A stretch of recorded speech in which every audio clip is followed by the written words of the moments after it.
So, I hate capitalism, but I need to market. This is something I hear from time to time from people. I hate capitalism in this capitalist system, but I know I need to market myself. And what do I do about this conundrum? I don't know, honestly. I'm with you. Like you, I live in a capitalist system. And like you, I need to market.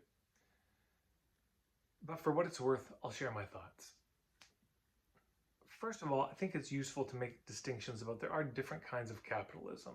You know, this term gets used as a sort of broad strokes things, but it's good to remember the farmer's market and your favorite craft show is a capitalist endeavor. And so is Monsanto. Yeah, there's a kind of global, first of all, globalization. There's that kind of capitalism. And then there's supporting your local farmer down the road, which is a local capital. So that's a distinction to be made. And then there's a kind of cartel capitalism. You know, these conglomerates and buying people out and acquisition. There's that. And then there's your little eco grocery store, organic farm store in town. And that's also capitalism. So that's worth making the distinction. Just global and local is one of them. Michael Schumann has written some incredible books, Going Local, The Small Mart Revolution, a few others. He's a genius at really articulating why we need to shop local. There are also different economies, again, within this capitalist thing. There's the organic and then there's the conventional. So what we're really talking about for most of us is we're trying to sustain ourselves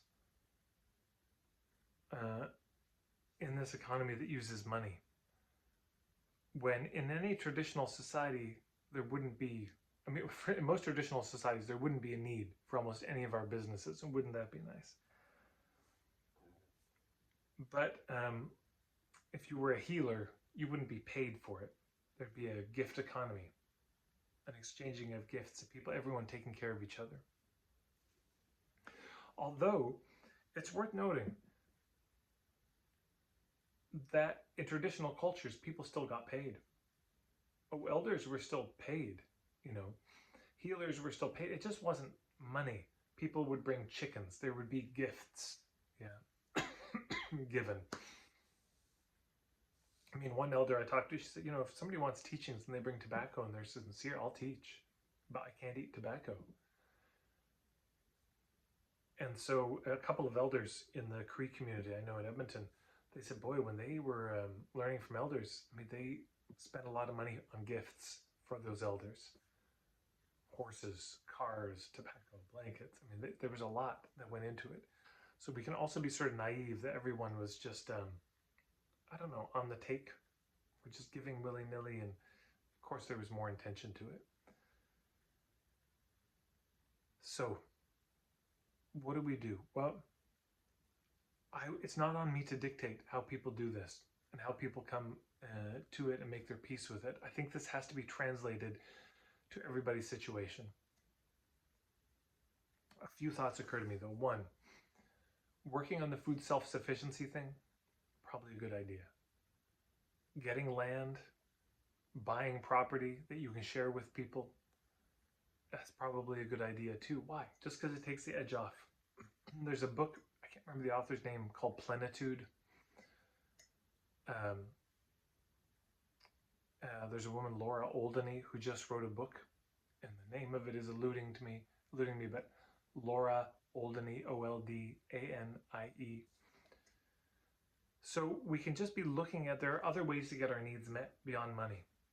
We can barter, we can trade, there's all that kinds of stuff that we can do. And certainly you could run your business on barter and trade. There's no reason why not. If you can find a way to make that work and sustain yourself. There's a lot of creative ways.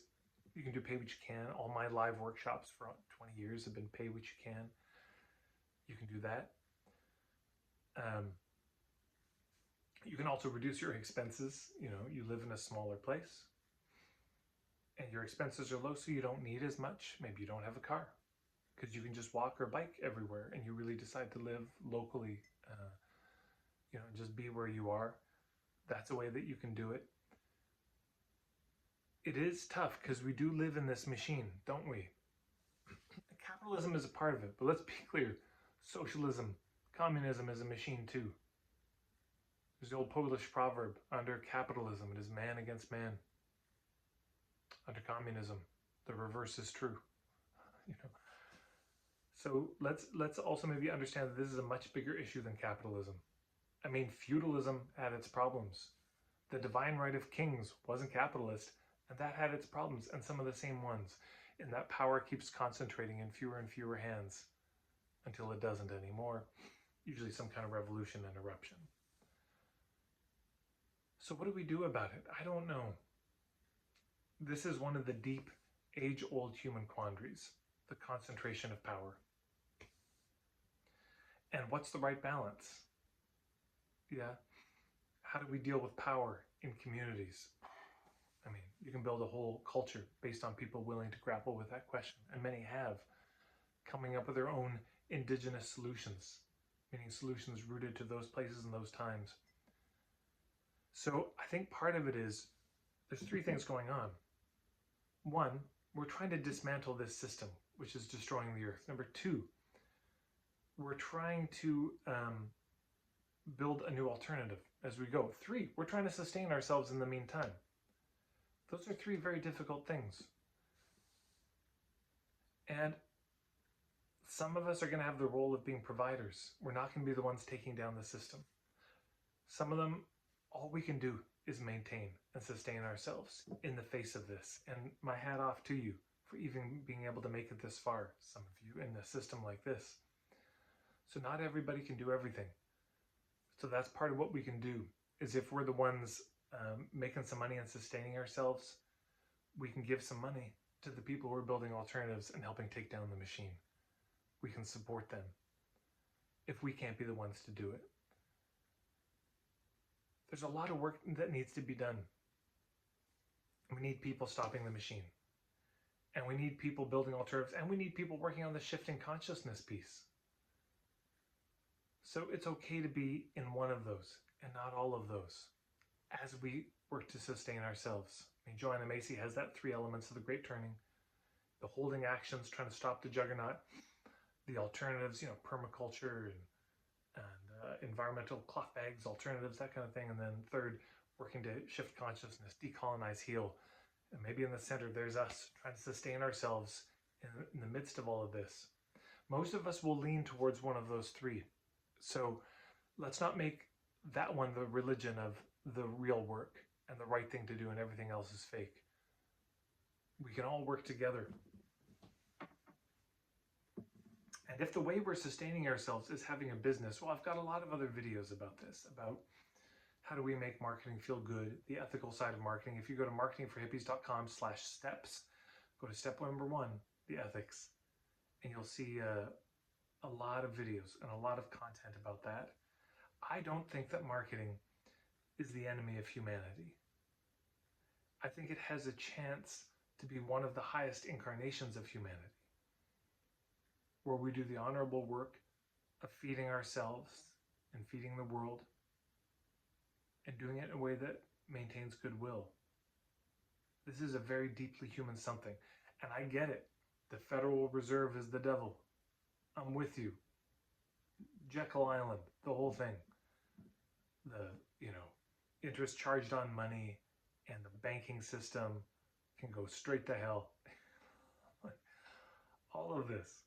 I do understand the whole debt-based global economic system has got to go and will go at some point. And we're operating within it. So what do? Well, we do our best to operate outside it. We do our best to proceed otherwise in the little ways that we can to give the next generation a chance to operate outside it. Because this is the first move of the colonizer. They cut off all the escape routes. So you can't go back. Are there a lot of indigenous people who might love to go back and live on the land? Okay, sure, but where? What land? Yeah.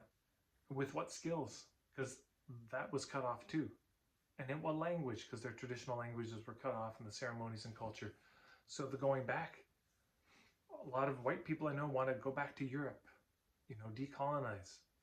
but the road to there was cut off because there is no there anymore. It's not the ancestral homeland, you know. It's not that anymore. It's colonized too now, in its own way. So those are my thoughts. You know, I'm with you in the struggle of it. I don't know.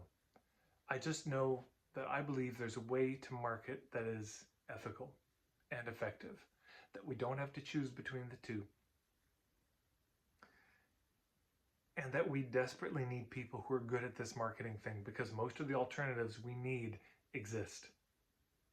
Yeah. A lot of these juggernauts can be stopped if people know about them and learn what they're doing. And that's marketing. People learning about the alternatives, learning about the, you know, even the shifting consciousness. There's a certain amount of sharing of perspectives that could help shift people's worldviews. That's communication, you know, which is marketing. We have to get better at sharing and articulating all of these things.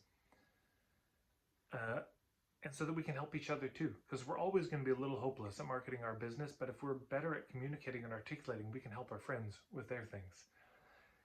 And all the work is needed right now. So if you're even the kind of person who's wrestling with a question, I hate capitalism, but I need to market, really deep bows to you. I'm glad you're out there, and I'm sure you have your own thoughts about this. So let me stop rattling on. I'd love to hear your thoughts. How do you balance this for yourself? How do you balance being in a capitalist machine that's so anti-life and working to make a livelihood? I'd love to know what you have to say. And if you like this video, please share it or hit the subscribe button and the little bell icon. And you can always go to marketingforhippies.com for my starter kit, which has my full day-long workshop that you can watch for free, in which I articulate my best sense of how we market in a way that is effective and ethical. Thanks for tuning in.